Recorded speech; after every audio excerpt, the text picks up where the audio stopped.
Olá, já estamos no estúdio. Hoje aqui nessa quinta-feira, seja muito bem-vindo, muito bem-vinda ao Bruna Cerqueira Entrevista. Vou te pedir um favor, compartilhe essa live, tá? Para ajudar o YouTube a enviar essa live para todo mundo. Esse é um programa em parceria do 01 Estúdios com Fato Apurado, a Verde Brasil Cosméticos, Lancheiro, M Pagando Engenharia e Coelho Diniz Supermercados. Hoje nós estamos muito felizes, temos a grande satisfação de receber o doutor Eduardo Gonçalves. Seja muito bem-vindo. Muito obrigado, Bruno. Muito obrigada muito obrigada por ter aceito o nosso convite. Para mim é uma satisfação, né, gigantesca de estar contigo aqui e participar desse belo programa.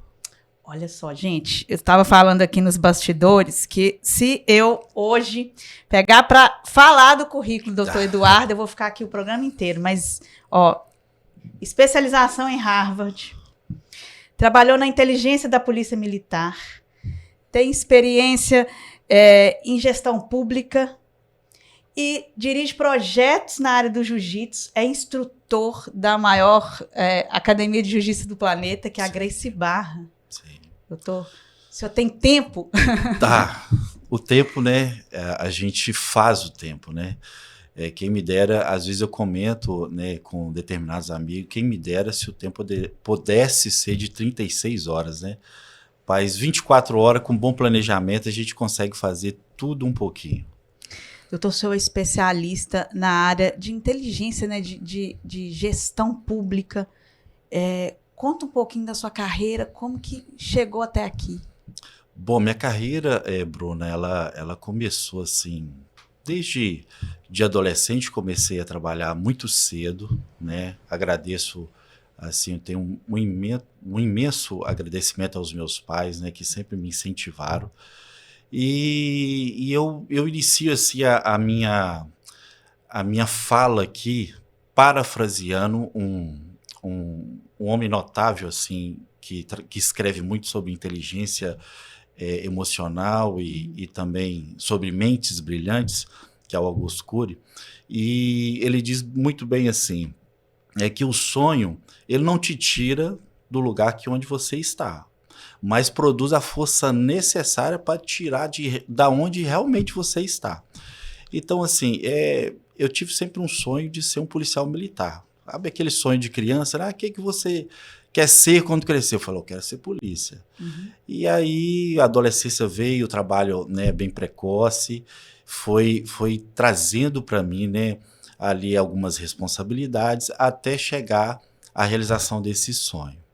Né? Realizei o sonho e eu digo assim sempre para as pessoas que estão ao meu redor que sonho você não tem só um, você tem vários. Né? Se você tiver só um sonho, eu acho que você está fadado como diz, a ficar no conformismo. Uhum.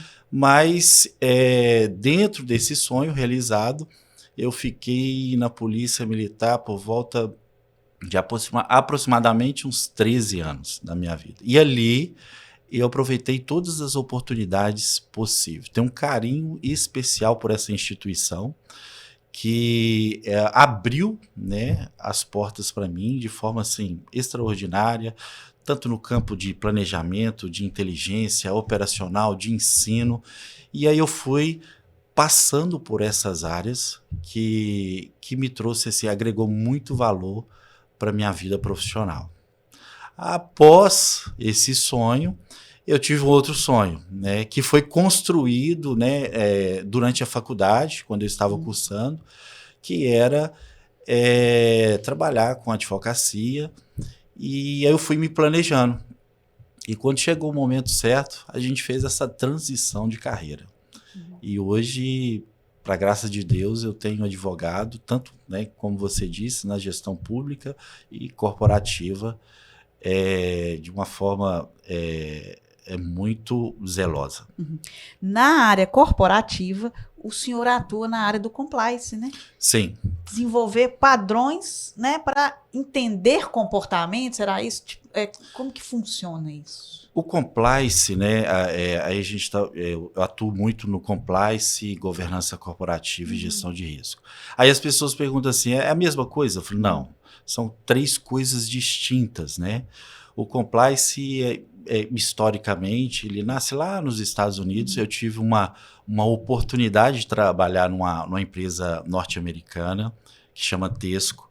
E aí, efetivamente, eu trabalhei com um projeto de compliance lá.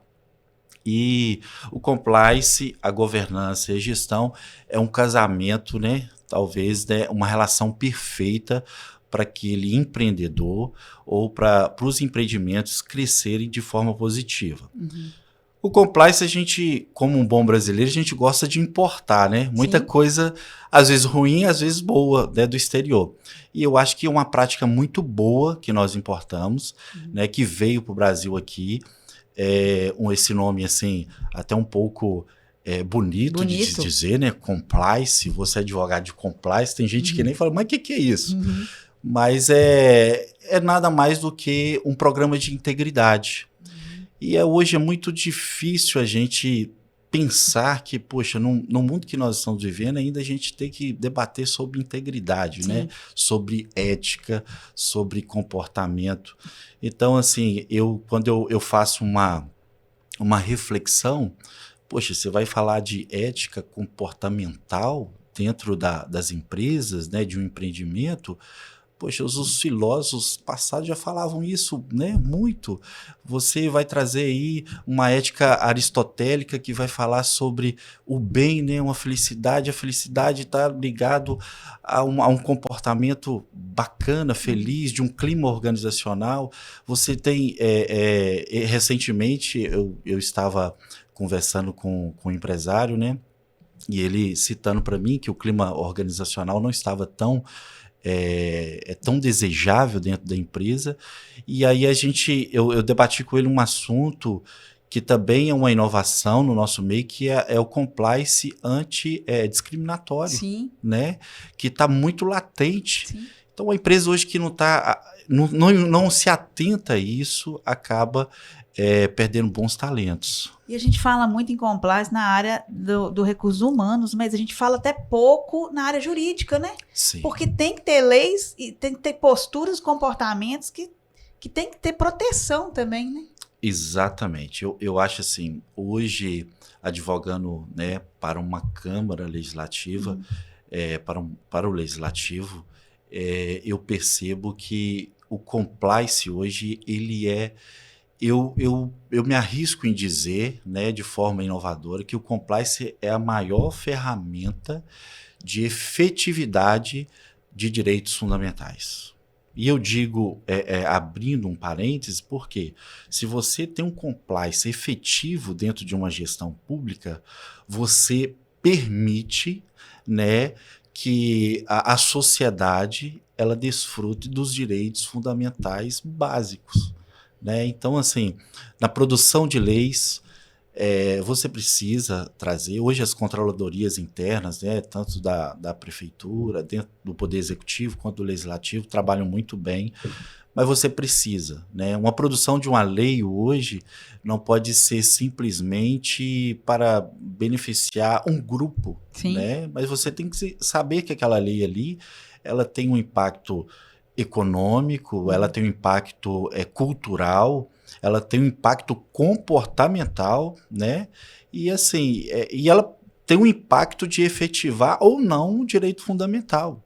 Então, assim, dentro desse contexto, dentro dessa atmosfera, a gente tem que trabalhar muito bem o compliance dentro da gestão pública. E até na questão, pulando já para a área empresarial, hoje nós produzimos, todo mundo produz conteúdo, né? Todo mundo produz informação e todo mundo se dá no direito de interpretar a política de uma empresa. Então, assim, até para você proteger a sua imagem enquanto corporação, e falar assim, ó, aqui até aqui você não pode ir não, né? Então, eu acho que é mais ou menos por aí. Exatamente, né? Hoje, quando a gente fala sobre o compliance, eu acho que, assim, existe ainda um pouco de resistência, né? Existe um pouco de resistência, às vezes por falta de conhecimento e do mundo empresarial. Hoje já está muito consolidado nas grandes empresas, nas multinacionais, elas já não vivem mais sem isso, mas essa situação, ela justamente ela traz esse conforto, entre aspas, em dizer que a minha empresa ela está blindada, entre aspas, né? Dentro de um cenário hoje que é tão competitivo. Você consegue prever alguma situação e blindar, né? Você falou a palavra assim que para mim que ela nunca pode desbotar no mundo empresarial, que é prevenção. Se você não trabalha com a prevenção, a correção ela é mais difícil, né? Então, assim, a prevenção, ela é a palavra que jamais pode desbotar dentro de um empreendimento. E nesse viés aí, o senhor é instrutor de jiu-jitsu da Gracie Barra. A Gracie Barra aí. Pois Gracie Barra. Eu falo que assim, gente, se o currículo dos alunos é bom, o do instrutor, né? Que bacana. Não, o jiu-jitsu, ele veio... Eu vou contar um pouquinho da minha história do jiu-jitsu, que eu acho que até é interessante. O jiu-jitsu entrou na minha vida de forma... para trazer uma melhora para minha saúde, né? E na época que eu conheci o jiu-jitsu, eu estava, né, com sobrepeso, bem sobrepeso. E aí eu comecei a fazer o funcional. Aí o meu professor de funcional, eu tinha algumas alunas que eram tudo mulher, só tinha eu de homem. Eu falei assim, poxa, essa galera tá passando por cima de mim. Então o meu professor na época falou assim, rapaz, faz o jiu-jitsu, é um policial militar, é uma defesa pessoal. E acabou que eu comecei a fazer. E aí foi tomando gosto, e aí não parei mais, né? E me trouxe assim, benefícios gigantescos, de disciplina, de confiança, e é uma filosofia até que hoje, às vezes, a gente compartilha muito no mundo empresarial, né? Essa questão de estratégia, de planejamento, de estresse, é um conceito que ultimamente eu tenho abordado muito com o mundo empresarial, é o conceito de antifrágil, né? É um conceito de um livro que é muito bem desenvolvido pelo Taleb, né? Que ele desenvolve esse conceito através, né? Você tem um grupo de pessoas que são frágeis, você tem um grupo de pessoas que é robusta e tem um antifrágil. E nesse desenvolvimento aí, eu ia falar, poxa, o frágil é aquele que, né, aí eu vou reportar tanto no mundo empresarial e no jiu-jitsu, você olha e fala assim, não sou capaz. A primeira tentativa, você fala, realmente não dá para mim. Você tem um grupo que é robusto, né? E aí você olha tanto no mundo do esporte, no mundo empresarial, que é robusto. Eles aguentam. É a famosa palavra que está muito em evidência, né? Resiliente. Então, você é resiliente. Mas aí eu faço uma crítica, falo assim, você vai suportar... Até quando? Até quando, né? Até quando você vai ter força para suportar? E aí, quando ele vai desenvolver, né, a antifragilidade, ele justamente cita uma mitologia grega, né, que é a Hidra de Lerna, fala que aquela serpente de várias cabeças, que quando você corta uma, nasce duas. Poxa, é o momento da dificuldade, do desafio, você fazer daquele desafio ali oportunidades. E oportunidades que vai te desenvolver profissionalmente, vai desenvolver pessoalmente em todos os aspectos da sua vida, né? Então, assim, hoje, né, é muito interessante essa filosofia, né, de você desenvolver dentro tanto do mundo do esporte, como empresarial ou gestão pública, esse aspecto de antifragilidade, né? De você poder pegar aquele desafio e fazer dele uma oportunidade. Para quem não conhece, o jiu-jitsu ele é chamado de xadrez humano, né? Sim. Porque é a arte de você sair daquela situação, Exatamente. né? Que combina, você está falando, combina exatamente com a sua personalidade, assim, de formação, né? Estratégica, né? Sim. Então, assim, essa arte de você sair dessa situação, né, de você ter as estratégias, porque quando você pega o jiu-jitsu, é óbvio que você tem categoria, né, peso, idade, mas você tem uma parte que quando você vai disputar, que é o absoluto, que aí não é nem idade, nem peso, você vai enfrentar um desafio, né? E esse desafio você pode ter um oponente muito mais pesado. Qual a técnica que eu vou utilizar? Como que eu vou me planejar mentalmente? O que vai ser aplicado? Qual que é a fragilidade dele? Então você pega isso, as empresas, né, o mundo da gestão pública, da gestão corporativa é a mesma coisa. Poxa, às vezes você está diante de um desafio, qual que é o melhor planejamento? Né? Qual que é a melhor estratégia? Você tem risco, e o jiu-jitsu, às vezes, você se expõe ao risco. A gente tem uma expressão que a gente utiliza muito, que é o jiu-jitsu invisível. É quando você se expõe a determinada situação e aquela pessoa, né, ela, como diz, cai na armadilha e você consegue aplicar bem a técnica. Então, assim, no mundo empresarial, às vezes você está exposto a vários riscos. E aí você faz uma gestão, né? Existem riscos pequenos, existe remédio grande. Então, como que você vai lidar com aquilo? Para você ter a oportunidade de crescer, né? E acaba que nesse mercado globalizado, você que é pequeno, a sua concorrência é gigante, né? Com certeza. Então, a estratégia é praticamente a mesma, né? A mesma, né? Então, assim, a ousadia e a coragem, né? E aqui a gente lembra, né, do saudoso Guimarães Rosa. A vida que é da gente é coragem, né? Se você tem coragem, né, os objetivos, os propósitos, eles vão ser, assim, efetivamente concluídos naquilo que você pretende. E a gente é formar campeões mesmo. Eu falo que, assim, a minha filha faz jiu-jitsu e ela tem 7 anos e ela enfrenta os meninos de 10. Sim. Doutor Eduardo não dá mole pra essa menina, não. Não. Então, o que ele tá falando aqui é exatamente o que ele aplica mesmo. Exatamente. A gente coloca né, os pequenos, né? Aquilo que... E aí eu vou voltar lá no Taleb. Você coloca ele diante de estressores, né? Você tem estressores agudos e você tem estressores crônicos, né? Então, quando você coloca, trocando, né, numa linguagem um pouco mais popular, você tem que procurar o caos, né? Poxa, eu vou procurar o caos, minha vida tá muito boa, né? Tá aqui, tá confortável, mas quando você procura o caos, você vai ter que se planejar, exercer estratégia, confiança em você mesmo, confiança nas suas habilidades, aperfeiçoar uma habilidade para poder vencer aquele caos.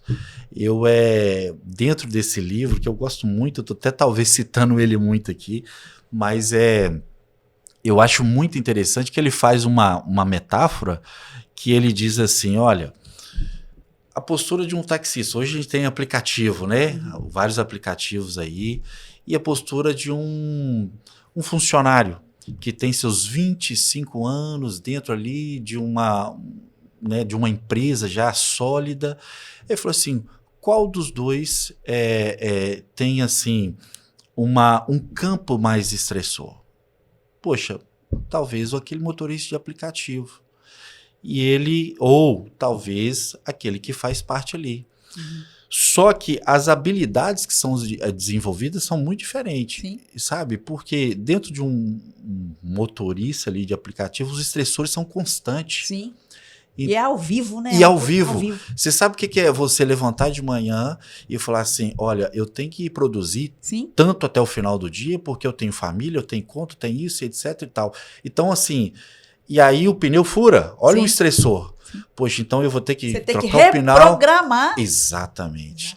Essa reprogramação você se torna uma pessoa antifrágil. A reprogramação contínua na sua vida faz de você antifrágil. E sendo um antifrágil, aí você tem um outro lado que está ali de forma confortável, mas o mercado ele é muito oscilante. A empresa passou por uma dificuldade, ele teve que ir embora. Ele não sabe. O que eu vou fazer? Ele nunca teve estressor. Ele sempre teve Sim. Olha, uma palavra que eu acho que não encaixa muito comigo, já encaixou outrora, é o conformismo. Sim. Eu acho que se você conformar com a situação, você não cresce em nada. Então, assim, talvez eu possa ser até que um aventureiro em falar isso, né? Perdoa os nossos telespectadores que podem ter uma opinião diferente, mas procura o caos. Procura o caos. Quer crescer? Procura o caos. Porque você cresce no caos, né? É verdade. E a estratégia é o quê? Sair do personagem? Igual, por exemplo, agora nós estamos aqui no personagem, daqui a pouco o senhor vai para o legislativo, é um personagem, o senhor vai para o projeto social, que é um outro público que também tem que enfrentar, né? Enfrentar no bom sentido, é lógico, né? Aí depois vai lá para Grace Barra também, é um outro público. Então são vários Eduardos ao longo do dia?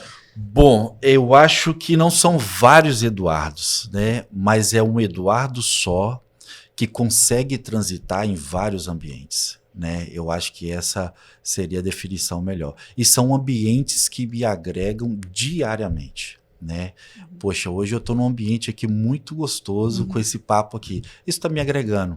Eu levanto de manhã, eu faço o meu período de introspecção e falo assim, poxa, hoje o dia tem que agregar, né? Agrega em uma experiência prática de uma pessoa, agrega em um bate-papo, agrega em uma informação, agrega em um devocional que você faz. Eu acho que assim, né, respeitando essa liberdade religiosa que a gente tem, poxa, a Bíblia é um manual que você não erra, né? É um manual empresarial, espiritual, qualquer campo que você vai discutir, ela te dá uma resposta para tudo, né?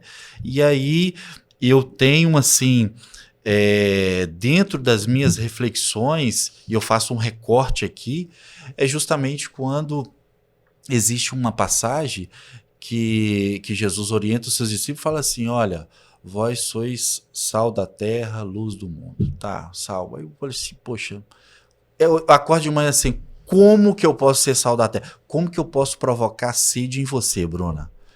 Né? Com a minha história, né? Com a minha ética, com a minha moralidade, né? Com o meu profissionalismo, né? Com o meu altruísmo. Como que eu posso provocar? Aí você reporta isso para vários aspectos da sua vida. Como você, atleta, pode provocar sede? Como você, empreendedor, pequenininho, médio, grande, pode provocar essa sede, né? Porque sal provoca sede. Sim, Se verdade. você é sal, você vai provocar sede. Como você vai provocar sede nas pessoas? Sim. Né? Você quer ser influenciado ou influenciar alguém? Sim.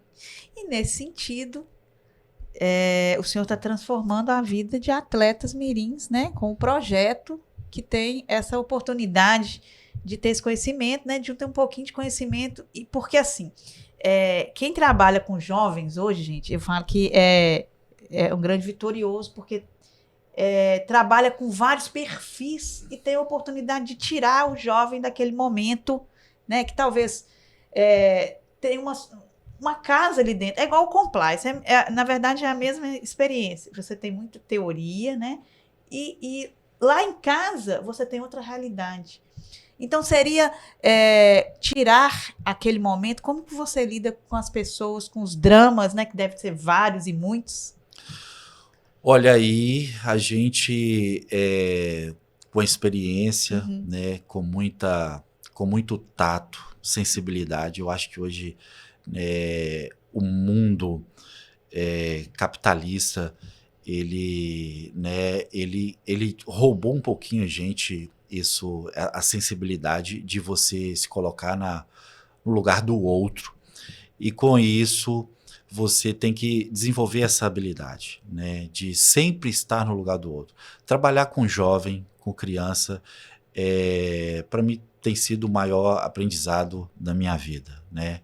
Porque eu aprendo muito com eles, aprendo com a dificuldade deles, porque eu vejo o sonho de cada um, eu vejo a dificuldade, os limites, e quando você percebe que eu, como sal, estou provocando sede, olha, eu quero ser, é a coisa mais assim, dentro da minha imperfeição e dos meus limites, quando chega um aluno e fala assim, professor, eu quero ser igual a você.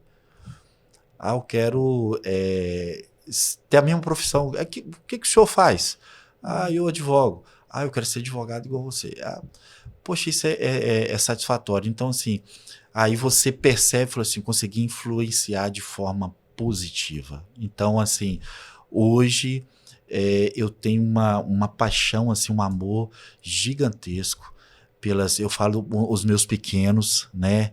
Pequenos e adolescentes, que eu cuido, e assim, não é um cuidado só ali dentro daquele momento de treinamento, mas o pós, como você está na escola, como que você está em casa, os pais efetivamente, né, sempre participam, olha, fulano está um pouco mais assim, aí você vai tentar sentar e organizar. Isso eu acho que para mim tem sido um grande ganho. Na parte jurídica, doutor, qual que é a prestação de serviço do senhor hoje? Como funciona? Hoje, assim, eu trabalho mais voltado para a gestão pública, né? E para o mundo corporativo, né? Qual que é assim, o meu carro-chefe? É a questão de consultorias, palestras dentro de empresas, para trazer, né, essa conscientização de que, né, o compliance, uma boa prática de governança, uma gestão de risco, não é mimimi.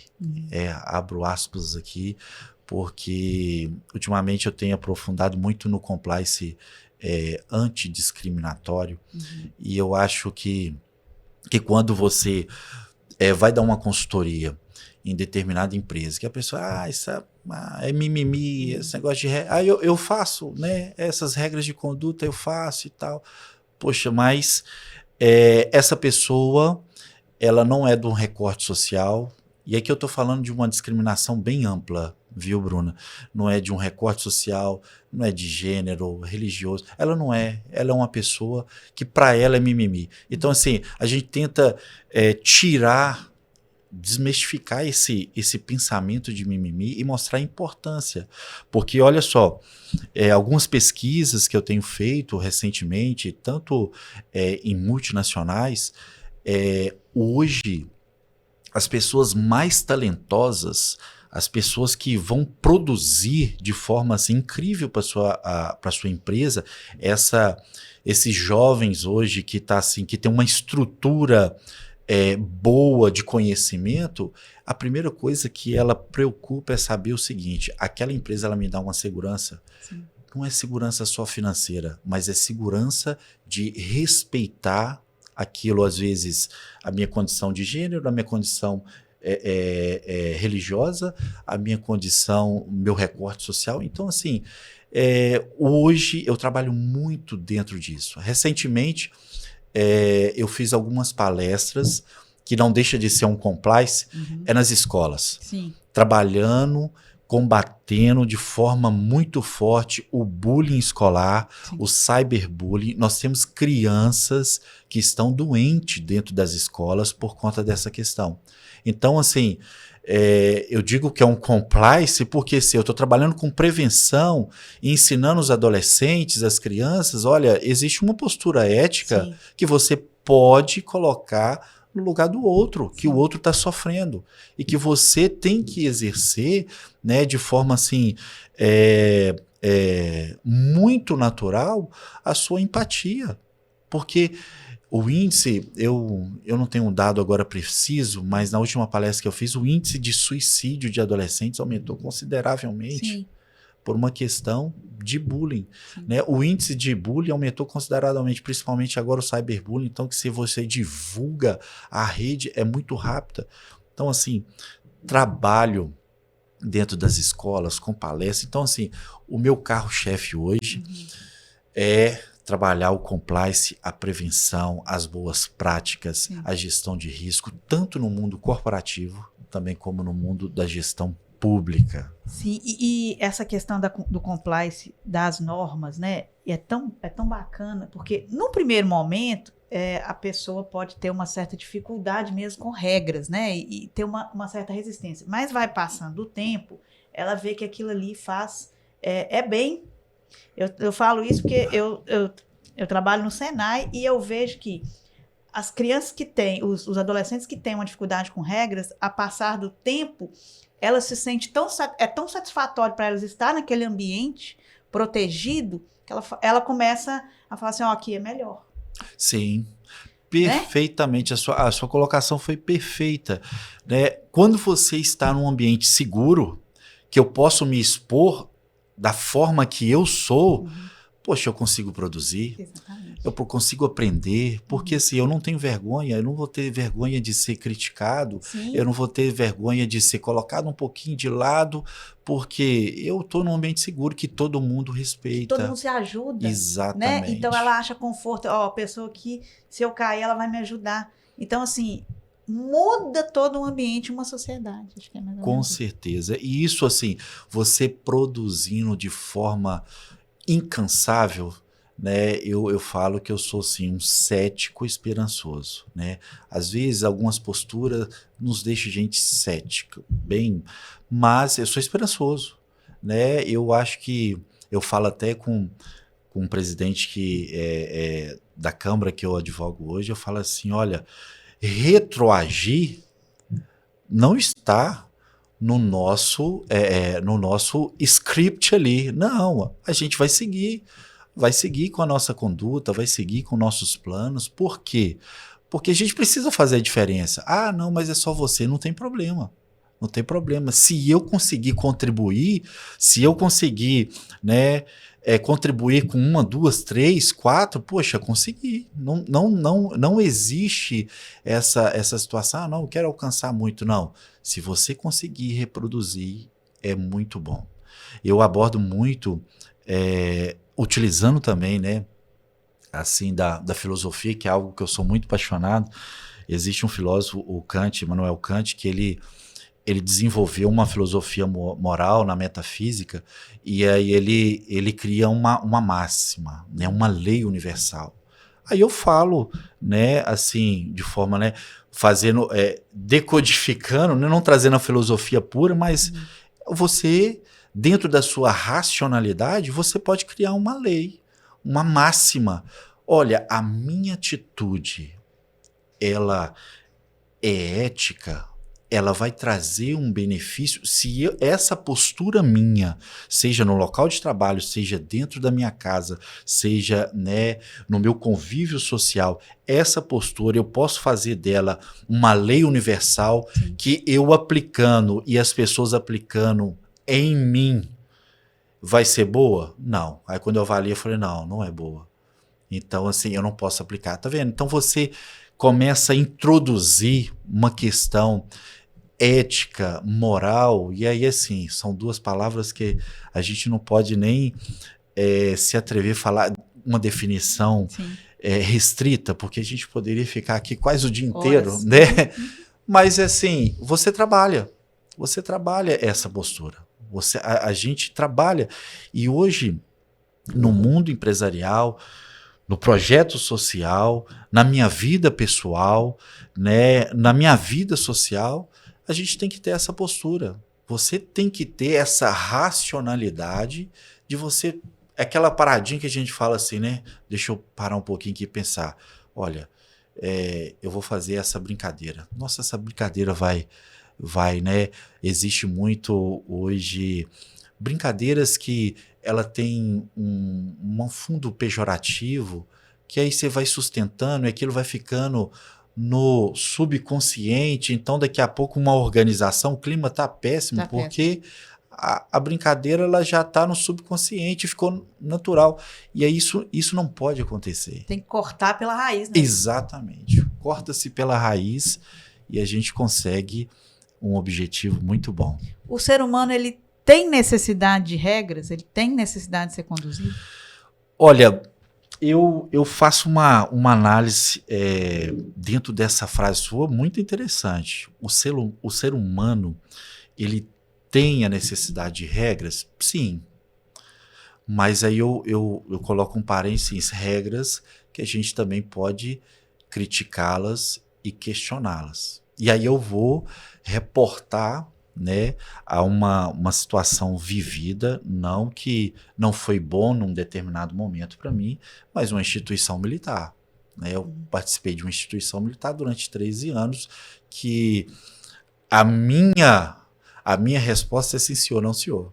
Né? Amo a instituição Polícia Militar, mas você acaba que determinadas regras, aí você vai pensar o seguinte, qual que é o objetivo delas? Qual que é o impacto delas? Porque podem ser regras boas para mim e não para você.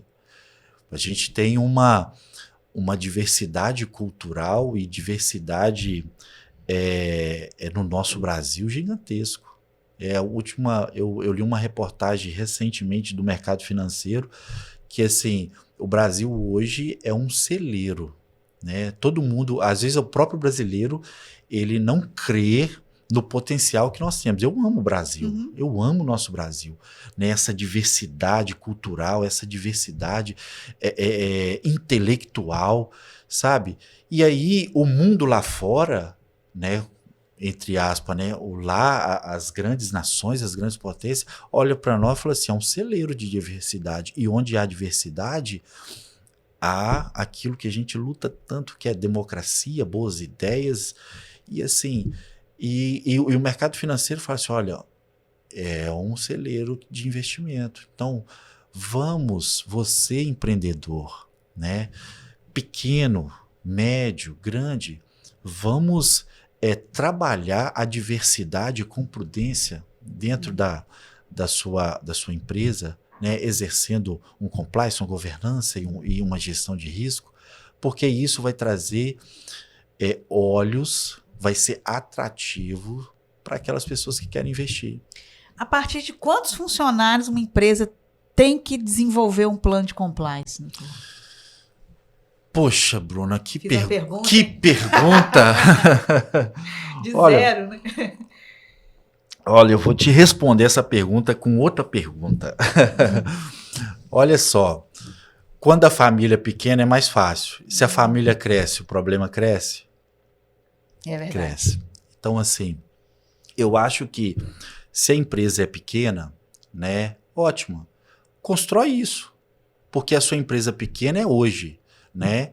Mas amanhã ela pode ser gigantesca. Então constrói já com 1, 2, 3 funcionários, condutas éticas.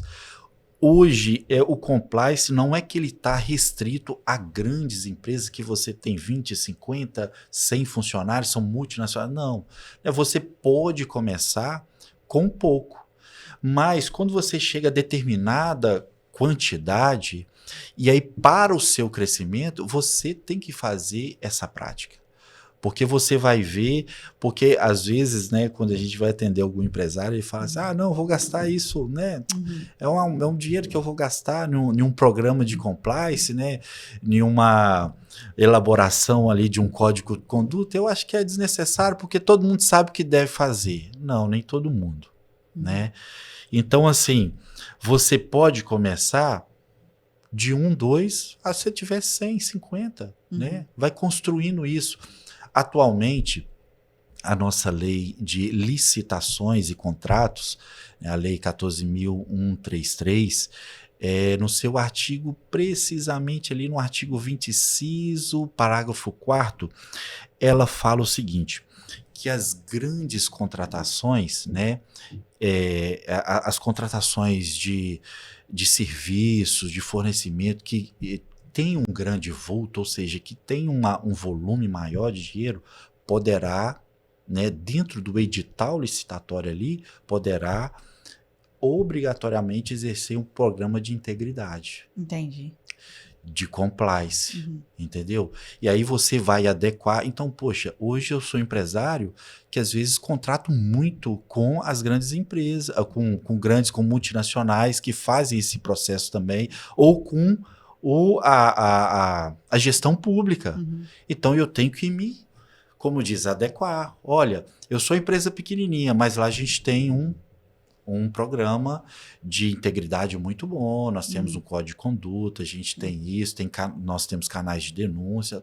Poxa, a sua empresa ela tem um selo diferenciado, né? Porque hoje, como, né, eu disse aqui no nosso início da conversa, o dinheiro público, né, mal gerida, né, que não tem uma gestão ética, e aí você vai impedir o desenvolvimento, né, e um direito constitucional que são os direitos fundamentais de uma população. Então, assim, esse trabalho, ele está caminhando, mas daqui a pouco, não sei, pode se tornar uma realidade. Você vai contratar com a gestão pública, obrigatoriamente, a sua empresa, seja pequena, média ou grande porte, tem que ter um programa de integridade que seja efetivo e que traga ali benefício para a gestão pública.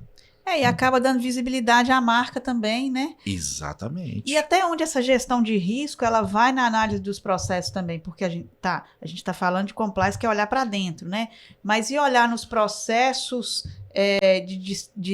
por exemplo, da própria empresa, né? De venda, de compra, ela tem essa influência também? Sim, com certeza, porque dentro dos processos, na prática ali, né, eu achava muito interessante, né, e eu faço um recorte aqui, quando eu tive a oportunidade de trabalhar numa empresa norte-americana, e ela era o staffing de vários hospitais ali em Boston.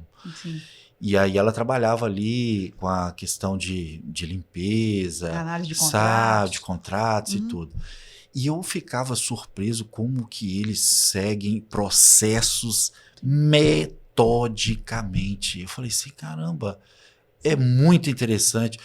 E aí quando a gente pensa no Brasil, fala assim, a gente sempre dá um jeitinho no processo, né? Vamos pular isso aqui?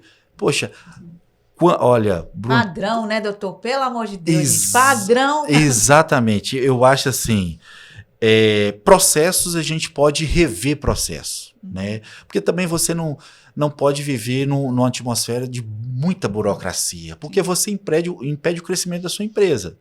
Só que processos, quando você persegue ele da forma inteligente e diligente, poxa, o resultado não tem como. O resultado é óbvio, né? Então, assim, isso me encantava, né? Eu lembro que na empresa que eu estava, eu participei de uma transição, né? Houve uma transição tributária. Sim. Então, nós tínhamos contratos que eram contratos como se fosse contratos... não sei, aqui no Brasil, eu aproximaria assim como se fosse contratos temporários, né? E estava migrando para você ter um contrato MEI, né? Era uma questão tributária que o Estado, na época, estava requerendo. Então, assim, e também tinha uma questão migratória muito grande, então era um funil, e aí a gente tinha que fazer essa transição. E o processo... A prática era metodicamente seguida.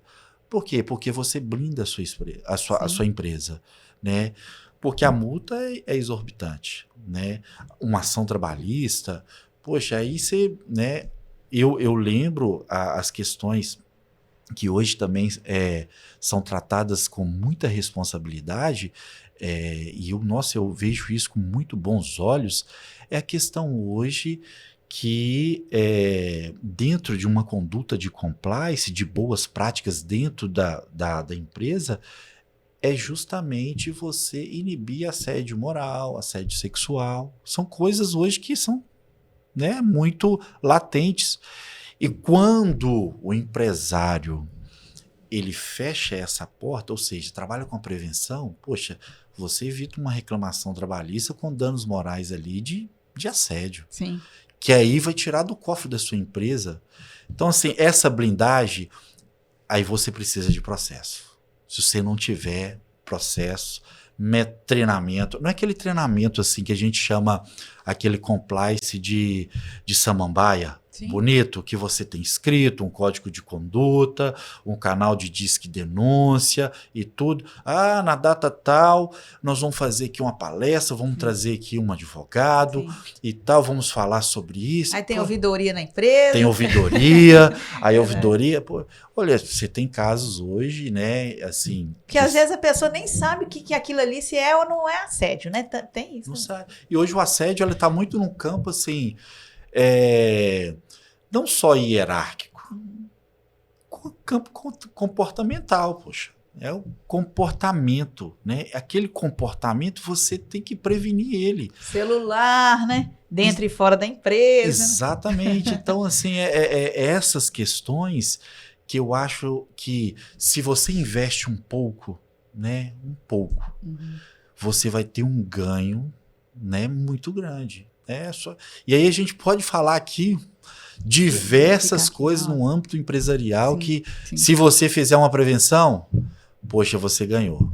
Então, melhor você prevenir, como diz minha mãe, meus pais, isso vem de geração em geração, né? Talvez, né, em dado momento da sua vida você ouviu, minha filha, olha, é melhor prevenir do que corrigir, né? Então a gente ouve isso, melhor prevenir do que corrigir. Então, assim, a prevenção hoje, às vezes, vai te demandar um recurso? Vai, mas você corrigir é pior. Isso mesmo. Doutor, fala um pouquinho do projeto que o senhor está à frente aí, de levar o jiu-jitsu, né, gente, que é a arte, igual a gente falou aqui, que é o xadrez humano, e que às vezes alguém pode ter uma resistência, mas, eu indico para qualquer faixa etária, seja homem ou mulher, que, assim, transforma a vida e o raciocínio e o conhecimento da pessoa. Bruno, eu vou deixar o convite para você lá participar de uma aula experimental, tá? Sim. Público feminino, né? Muito convidado. Hoje, assim, existe, às vezes, assim, até um pouco, né, de restrição. Mulheres, não tem problema, né? Porque é uma questão que a gente também tem outras mulheres para ensinar a defesa pessoal. Bom, o projeto que hoje eu estou num projeto lá no bairro Conjunto SIC, que chama Projeto Arte Suave. É um projeto que já tem aí na sua escala uns 7, 8, 9 anos, né? Tem lá o professor Ari, né? Um ícone, né? Que veio, né, da capoeira e multicampeão, foi para a Europa, né? Passou também aquele período ali. Tá lá, eu tô com ele, né? Outros instrutores também. Sim. Aquele projeto ali, a gente é um abrigo, né? Um abrigo de crianças, adolescentes, que chegam ali, Bruna, com o olho assim, brilhando. Sim. Uau, quando eles entram lá assim, e vê lá, eu te faço o convite, né, para você ir lá conhecer o projeto, aquele quadro de medalhas, que cinturão, aí ele olha assim, nossa, e aí aquele olho brilha e fala assim, olha, eu posso ser um medalhista. Sim. E hoje, assim, o nosso projeto, a gente anda um ou outro, né, sempre socorre a gente lá, mas a gente tem andado com as pernas próprias, tentando realizar sonho, transformando socialmente a vida de muitas crianças, que são frutos de N coisas, né, que traz ali um trauma, talvez psicológico, né, intelectual. Então, assim, a gente acompanha a criança não só no tatame. Ele não vence... na verdade, a gente tem até um slogan lá, que não é nem uma frase clichê, por favor, mas assim, a gente forma atletas não para ser vitoriosos no tatame, mas é na vida. Sim. Né? Amanhã ou depois pode ser um atleta aí reconhecido, tal, não tem problema, mas o que a gente dá mais ênfase assim, camarada, mocinha, você vai ser vitoriosa na vida. Qual que é a sua perspectiva? Você pega crianças lá que não tem perspectiva nenhuma, que aí agora, na adolescência, fala, poxa, eu quero fazer uma medicina, eu quero ser advogado, eu quero... Já começou a ter o desejo de... Então, assim, o projeto hoje é esse celeiro, né? Eu lembro, eu faço um recorte também, bíblico, né? Quando você está lá, uma pessoa, né, espancada, e aí passa lá um fariseu, passa lá um levita, e aquele ali é o bom samaritano, vai e pega, resgata e leva lá pro estaleiro lá e coloca e cuida das feridas. É assim que a gente tem feito. A gente leva para aquele estaleiro lá, para aquele local lá que é muito familiar, e ali a gente cuida da ferida, ali a gente dá conselho, ali a gente ajuda, e ali a gente tenta desenvolver as habilidades que o jiu-jitsu um dia desenvolveu em mim, em cada criança. Conduz, e graças a Deus, né, a gente tem conquistado. E assim, eu fico até emocionado de lembrar ali de alguns que a gente acompanha tem tanto tempo. E hoje, assim, te dá, assim, muita felicidade, né? Que te abraça em uma conquista, que fala assim, poxa, né? Usando aqui o linguajar deles, valeu, você me ajudou demais. Nossa, aquilo ali, para mim, é mais do que troféu, mais do que dinheiro, é mais do que tudo. Então, o projeto está lá e eu faço um convite para todos que quiserem conhecer o projeto, participar do projeto, né? Vai lá fazer uma aula experimental, vai lá participar com a gente. Além do projeto, como você bem disse aqui, eu estou lá na Gracie Barra, Governador Valadares, né? Hoje lá o responsável que nós temos é o Fernando Pagano, né? Um grande abraço, Fernando. E dentro de um clube lá que nos recepcionou muito bem, e que também abriu as portas para o projeto, e a gente está desenvolvendo lá um trabalho, né, com os pequenos, com os maiores, e deixamos um convite também, né, para participar lá, né, das nossas aulas. A sua turminha lá. Ó. Pois é, olha lá. Turminha. Eita, isso aí é uma família, viu? É mais do que uma turma. Né? A grande... Olha, um beijo imenso no coração dos meus pequenos, está aí. Fernando, o Elton, Jucimar é um professor que toca o projeto ali na Praça dos Esportes, o professor Alexandre, Ari, eu, né, o Edson, né, o Richelli, são outros faixa pretas que também agregam aí essa equipe, que é mais do que equipe, é família. Exatamente. Ó, o pessoal aí são grandes campeões, viu? E a gente tem uma grande satisfação de fazer parte dessa família aí, ó. Essa semana passada teve a entrega de faixas, né? Isso, nós tivemos a nossa primeira graduação. Sim. Foi um momento assim inesquecível para nós, né?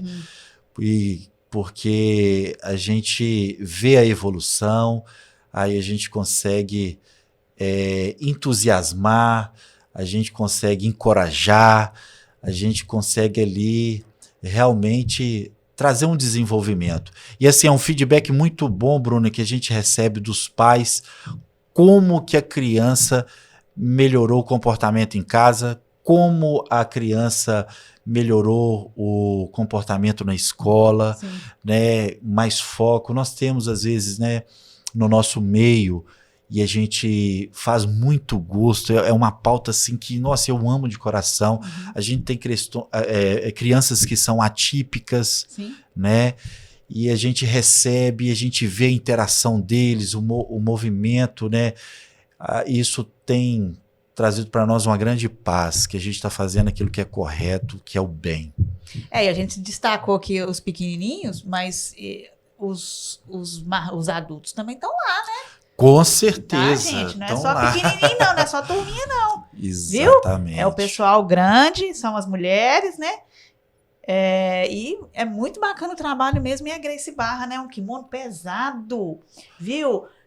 Assim, é a arte milenar, é a melhor do planeta, do mundo. É uma nomenclatura que a gente utiliza, né? Um jargão nosso, né?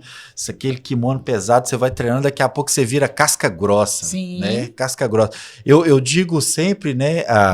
aos atletas lá, que eu falo assim, poxa, eu fico muito, cada dia eu me surpreendo com o jiu-jitsu, porque você aprende todos os dias algo diferente. É um ajuste ali, outro aqui, uma estratégia, uma técnica.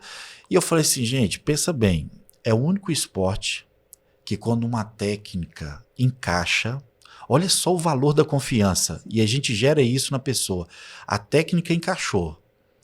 Se aquele que está sofrendo, né, a técnica, se ele não der 3 tapinhas, ele apaga. Ele apaga, exatamente. Ele apaga. Aí você, olha, 3 tapinhas salva a vida. Ou seja, você tem ali uma confiança que está sendo gerada em que o atleta, os dois, eu confio em você. E uma responsabilidade. Uma responsabilidade extraordinária. Então, a criança que cresce dentro desse ambiente, poxa, é muito interessante. Exatamente. E assim, é espetacular. E as faixas do jiu-jitsu, elas são níveis de desenvolvimento da pessoa, do ser humano, né?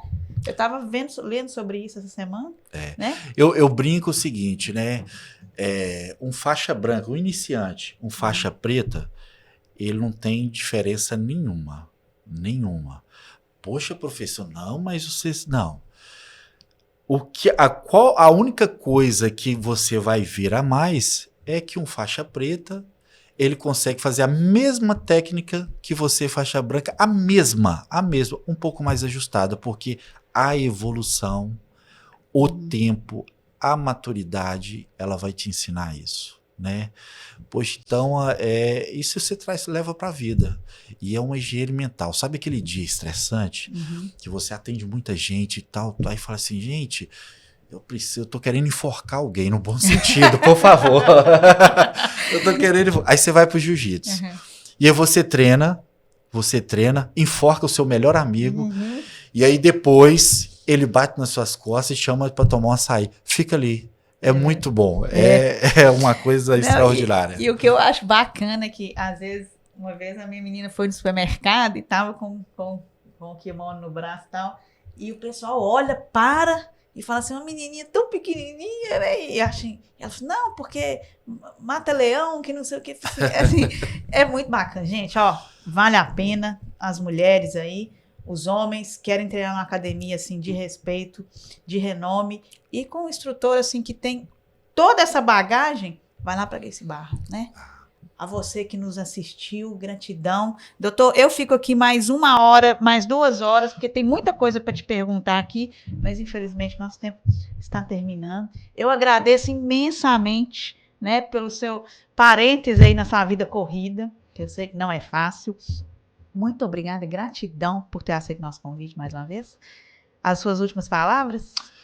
Eu que quero te agradecer por essa oportunidade de dar visibilidade um pouquinho, né, da nossa experiência, de compartilhar conhecimento, né? Eu acho que conhecimento esse dia eu até postei, repostei, o conhecimento só tem valor se você compartilhar. E assim, agradeço de todo o coração mesmo dessa oportunidade. E se eu puder aqui deixar uma mensagem final, né? Eu deixo uma mensagem final aqui para todos, né? Empreendedor, na sua vida pessoal, atleta, a vida quer da gente só coragem. E eu finalizo aqui, ó. Quer coragem? Você tem coragem? Então, se tá um mundo aí corporativo, tá um mundo da gestão pública, tá na sua vida, você tem que ter coragem. Coragem e, né, Guimarães Rosa, me permite eu acrescentar um pouquinho, e ousadia. Muito obrigado, viu, Bruna? Muito obrigada, a gente que agradece.